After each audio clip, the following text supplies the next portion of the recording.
All right. Let's introduce, well, we're not even going to introduce it.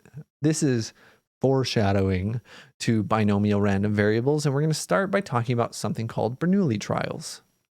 So let's say we have an experiment, okay? Maybe our experiment is a basketball player shooting free throws. Look down in the notes. Maybe that's our experiment. Hey, October, do not scratch up that. And maybe we have an experiment.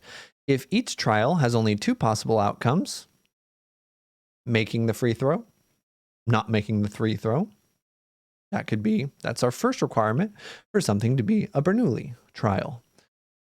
So if the probability of success P is the same for each trial, here for free throws, it's not really true, but we'll assume that the effect of one free throw doesn't affect another. But again, in reality, that wouldn't be true, but we'll make that assumption.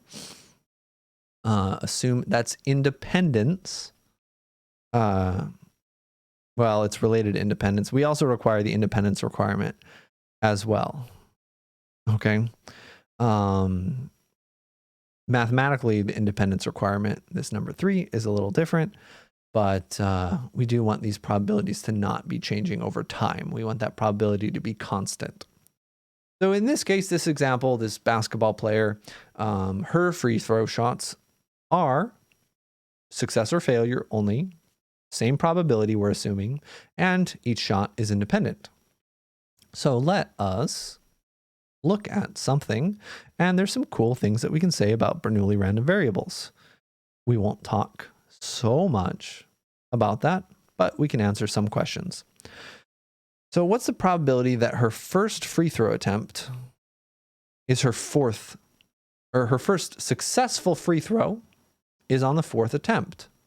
Well, if these are independent, we can use what we learned previously with probability.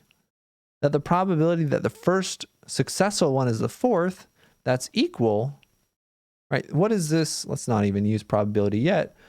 How can we talk about this with words? That means the first one is a failure. The second one is a failure. The third one is a failure.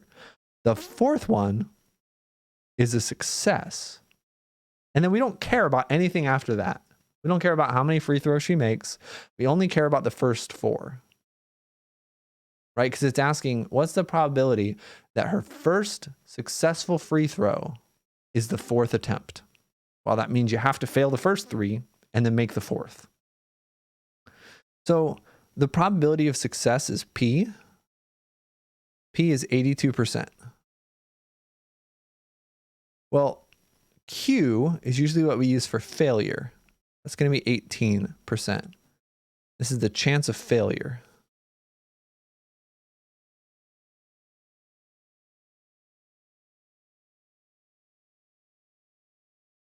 So we can just model this. Since these are all independent, what's the probability that we fail and then fail and then fail and then succeed? Multiplication. Multiply them all together. Okay? So the probability of this, probability of FFFS, not to be confused with FFS, which is not an abbreviation that we're going to be using in this class. Hopefully you might think it, but we're not going to use it. The probability of this is probability of failure times probability of failure times probability of failure times probability of success. And we could simplify that out a little bit as Q cubed. That's kind of fun to say. Q cubed times P, or 0.18 cubed times 0.82. Type that into a calculator, and we're going to be good to go. Type that into a calculator. Where's my calculator? Here it is. All right, 0.18 cubed times 0.82 is pretty unlikely. It's 0.004782.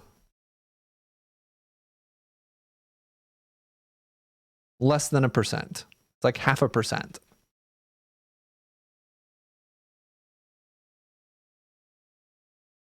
So not very likely.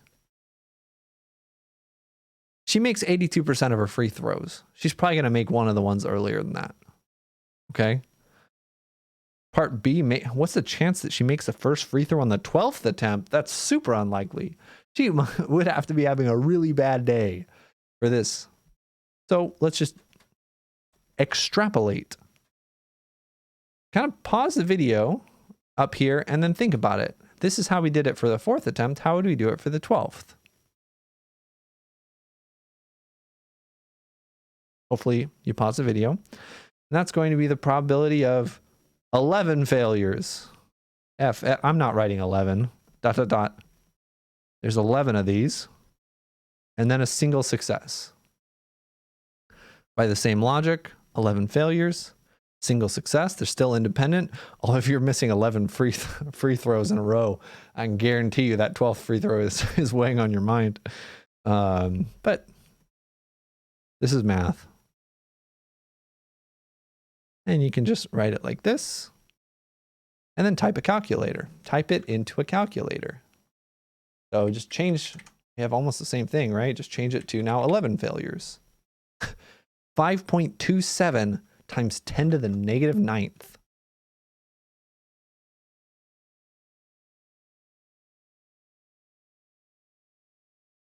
That's 8 zeros. 1, 2, 3, 4, 5, 6, 7, 8. All right. There's no way this is happening. There's no way. But this is the probability.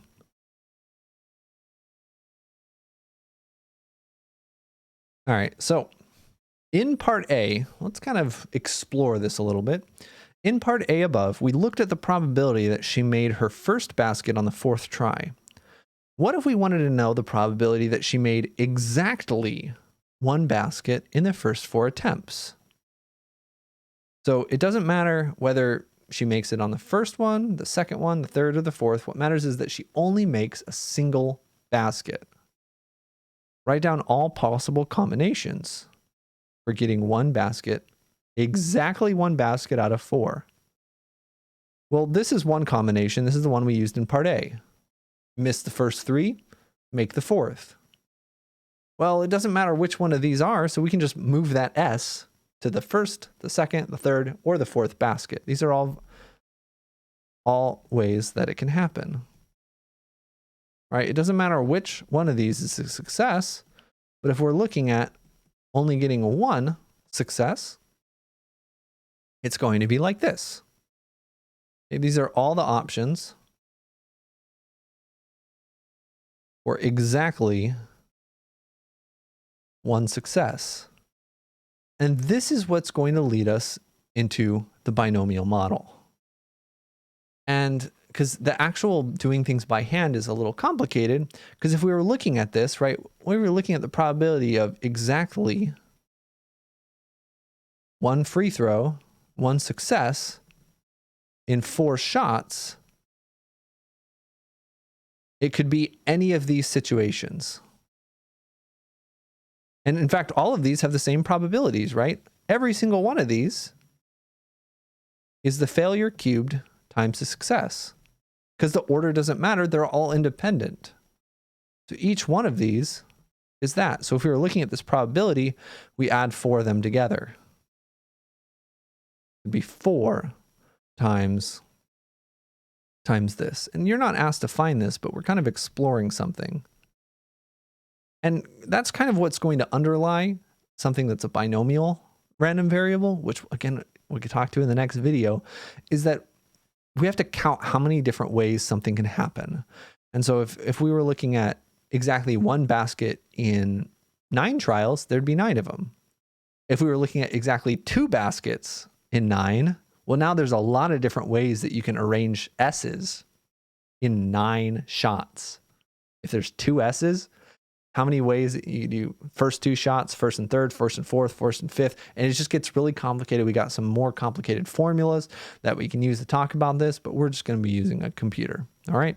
So that's Bernoulli random variables. They're very closely related to binomial random variables, which is actually what we're going to spend more time on in this class. And that will be talked about in the next video. And I know where my mouse is. So goodbye.